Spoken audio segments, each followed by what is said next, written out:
குருப்யோ நமஹ நமோ நமஹ. ஸ்ரீ கனகதாரா ஸ்தோத்திரம் பகிர்வு 8 8வது வேர்ஸ். தத்யாத் தயானுபவன திரவிணாம்புதாராம் அஸ்மின் அகிஞ்சன விஹங்கசிஷௌ விஷன்னே துஷ்கர்மகர்மம் அபனீய சிராய தூரம் நாராயண பிரணயினி நயன அம்புவாக. இங்கே தான் ரியலாக கனகதாராவோட பற்றி பேச்சு இருக்கு.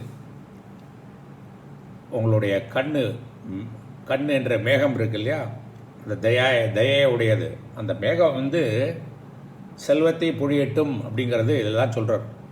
ரொம்ப அழகாக அமைச்சிருக்கார் ஆதிசங்கரர். இதில் 11 வேர்டு இருக்குது. அன்வயம் பண்ணி ரீஅரேஞ்ச் பண்ணி பார்க்கலாமா? தயா அனுபவனக நாராயண பிரணயினி நயன அம்புவாக. தயா அனுபவனக இது ஒரு பகுவிரீகி சபாசம். தயா ஏவ அனுபவனக எஸ்ய சக. கருணையை அனுகூல காற்றாக உடைய, கருணையே அனுகூல காற்றாக உடைய யார்? நாராயண பிரணயினி, நாராயணுடைய பிரியமான மனைவி மகாலட்சுமி. அவங்களுடைய நயன அம்புவாகாக. அம்புனா வாட்டர், வாகனா பேரிங் கேரியர், வாட்டர் கேரியர்னா கிளவுடு. இப்போ கருணையை என்னும் காற்றில் உந்தப்பட்ட, கருணை என்னும் காற்றினால் உந்தப்பட்ட நாராயணனின் பிரியமான மனைவி மகாலட்சுமியின் கண்கள் என்னும் மேகம் இல்லை செல்வத்தை பொழியட்டும் சொல்லுவார். அப்புறம் ரெண்டாவது அஸ்மின் அகிஞ்சன விஹங்க சிஷௌ விஷன்னே. அஸ்மின் இந்த, அகிஞ்சன ஒன்றுமே இல்லாத, ஆதரவற்ற, விஹங்க பறவை, சிஷௌ குஞ்சு, விஷன்னே வாடிய, இந்த ஆதரவற்ற வாடிய பறவை குஞ்சை போல உள்ள எனக்கு.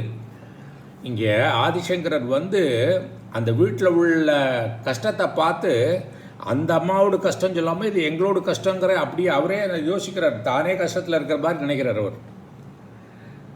அப்போ என்ன சொல்கிறார் இங்கே? கருணை என்னும் காற்றால் உந்தப்பட்ட நாராயணனின் பிரியமான மகாலட்சுமியின் கண்கள் என்னும் மேகம் இந்த ஆதரவற்ற பறவை குஞ்சை போல வாடிய என்ன போல உள்ள என்னிடமிருந்து. அதுக்கு அப்புறம் சொல்லுவார், துஷ்கர்ம கர்மம் சிராய தூரம் அபனீய. துஷ்கர்ம தீய கர்மங்கள், கர்மம் அதோட சூடு, வெப்பம், அந்த பாபம், அந்த பாவத்தோட துஷ்கர்மங்களோட எஃபெக்ட்ஸு இல்லையா, அது பாவம் தானே. சிராய நீண்ட காலத்துக்கு, தூரம் நல்ல தொலைவாக, அபனீய எடுத்துகிட்டு போ. என்னிடமிருந்து இந்த குஞ்சு பறவை குஞ்சு, குழந்தை குஞ்சு எப்படி வாடுறதோ அதை மாதிரி தீய கர்மங்களின் பாவத்தை, வெப்பம், கர்மம்னா வெப்பம், இங்கே பாவத்தை நீண்ட காலத்துக்கு தொலைதூராக அப்படின்னு அர்த்தம். முற்றிலும் அகற்றி எல்லாத்தையும் போக்கிட்டு. ஏன்னா அந்த கர்ம பலம் இருக்கிறதுனால தானே எனக்கு கஷ்டப்படுறேன். அந்த லேடிக்கும் கர்ம பலம் இருக்குது, அதனால் எனக்கு இருக்கிற மாதிரி நினச்சிட்டு அந்த கர்ம பலத்தை அகற்றி திரவிண செல்வத்தை அம்புதாராம். அந்த அம்புதாராம்னா என்னது? Flow of water. அந்த செல்வம் என்னும் மழையை, திரவிண அம்புதாராம்னா செல்வம் என்னும் மழையை, தத்யாத் அருளட்டும், கொடுக்கட்டும், பொழியட்டும். இப்போ மொத்தமாக பார்த்தோம்னா எப்படி பார்ப்போம்?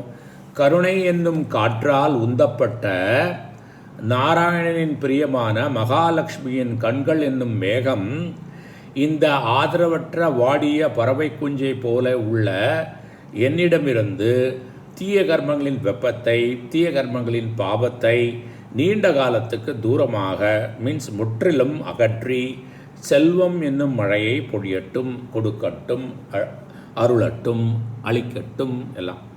ஸோ இந்த ஸ்லோகம் ரொம்ப நல்ல ஸ்லோகம். இங்கே தான் செல்வ அப்படியே கனகதாரா, அந்த பொன்மழை பெய்ய போகிற துதி தான், இந்த துதி தான். ஸோ எல்லாருக்கும் நல்ல பொன்மழை. பொன்மழைன்னா பைசா மட்டும் இல்லை, நல்ல உடல் ஆரோக்கியம், நல்ல ரிலேஷன்ஷிப்பு, நல்ல குணங்கள், எல்லாமே செல்வங்கள் தானே. எல்லா செல்வமும் எல்லாருக்கும் இருக்கணும்னு சொல்லி வேண்டிட்டு முடிச்சுக்கிறேன். குருப்யோ நமஹ நமோ நமஹ.